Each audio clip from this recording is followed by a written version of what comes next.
Bom dia, Rafael Bizinha, estrategista Santander Private Banking, 23 de julho. Esse envio da proposta do governo para a unificação da PIS e COFINS no âmbito do projeto fatiado de reforma tributária tem ampliado muito o debate, o que é importante. Então, tem representantes de diversos setores, muitos especialistas, empresários e na classe política também várias vertentes que têm à disposição um texto formal colocado pelo governo para poder fazer críticas positivas ou negativas. Era esse impulso que estava faltando para poder lapidar melhor o assunto e estressar o tema. Por exemplo, agora no setor de serviços, principalmente, vários segmentos dentro do setor de serviços, tem um receio muito grande de aumento da carga tributária por conta dessa alíquota de 12% proposta pela equipe do Paulo Guedes. Isso já era algo esperado, que haveria unificação e a alíquota seria dessa ordem de grandeza. Mas com a formalização da proposta, as pessoas refletem mais intensamente, fazem as contas. Em cima dessas contas vem um debate muito mais forte. Então, assim, agora tem que ver as alternativas. Então, se a alíquota não pode ser 12, ela vai ser 10, ela vai ser 9. Se ela reduzir, em compensação, o que acontece com a arrecadação total também, com as contas públicas. E se não é boa essa proposta, porque ela é muito limitada, então tem mesmo que ter ICMS e ISS. Então, vamos colocar a sociedade inteira para debater ICMS e ISS. Os secretários de Fazenda, eles estão empenhados, eles querem, aparentemente, ter um IVA geral, que contemple mesmo ICMS e ISS, e eles estão falando com autoridades da equipe do Paulo Guedes, justamente para incentivar que haja essa contemplação de tributo estadual e, eventualmente, os municipais também. Então, hoje, nas sessões de política dos jornais, você tem um espaço muito maior ocupado com matérias falando de divergências em torno de projetos e ideias do que você tinha antes. Antes, esse espaço todo estava sendo ocupado por aquelas polêmicas que a gente já sabia. Confronto entre os poderes, declarações complicadas e complexas que tinham que depois ser amenizadas por articuladores, enfim, isso aí deu espaço realmente a um debate mais saudável, vamos dizer assim. E no calor de todas essas discussões de ideias e projetos, tem a polêmica hoje não pode ter CPMF, por que não colocou o IPI, desoneração da folha vai ter ou não vai ter, e não é só isso, está avançando também possibilidade de votação, como o Roberto Campos falou ontem, projeto de autonomia do Banco Central, tem a pretensão de avançar em agosto ainda com esse projeto, lei do gás, alteração nas regras aí de recuperação judicial que o Rodrigo Maia está querendo avançar, quer passar isso a evoluir na Câmara, no Senado a lei do gás, o Ministério da Infraestrutura também está falando bastante para reforçar a pauta de projetos de outras mudanças regulatórias para retomada de investimento.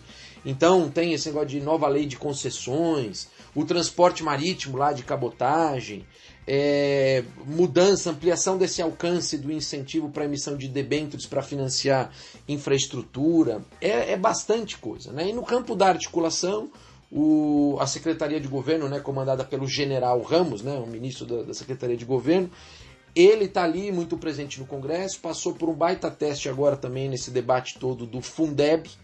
Então, apesar da aparente derrota do governo nessa discussão, o governo teve que recuar em relação ao que ele tinha proposto no início, mas o Ramos ele ganhou mais capital político nessa discussão e mais traquejo, vamos dizer assim, mas ele está sendo alvo de muita pressão. Então agora a gente tem outras vertentes aí, porque tiveram promessas que supostamente foram feitas por ele para outros parlamentares, seja em termos de emenda, cargo, coisas legítimas na discussão e que não estariam sendo cumpridas, então tem um certo constrangimento e aí agora a gente tem que melhorar também em relação a isso para as coisas poderem fluir melhor. Então, assim, tem uma melhora na qualidade dos acontecimentos políticos em relação ao que a gente tinha 2-3 meses atrás.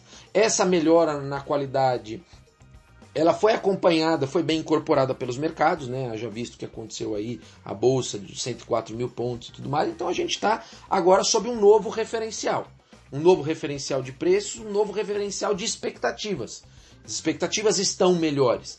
Então, agora, eventualmente, pequenas frustrações podem parecer grandes, né, já que, na média, tem mais gente otimista. Mas ainda assim, ainda que haja algum otimismo maior, dá para dizer que também existe um contingente grande de analistas, né, e operadores que estão bastante céticos.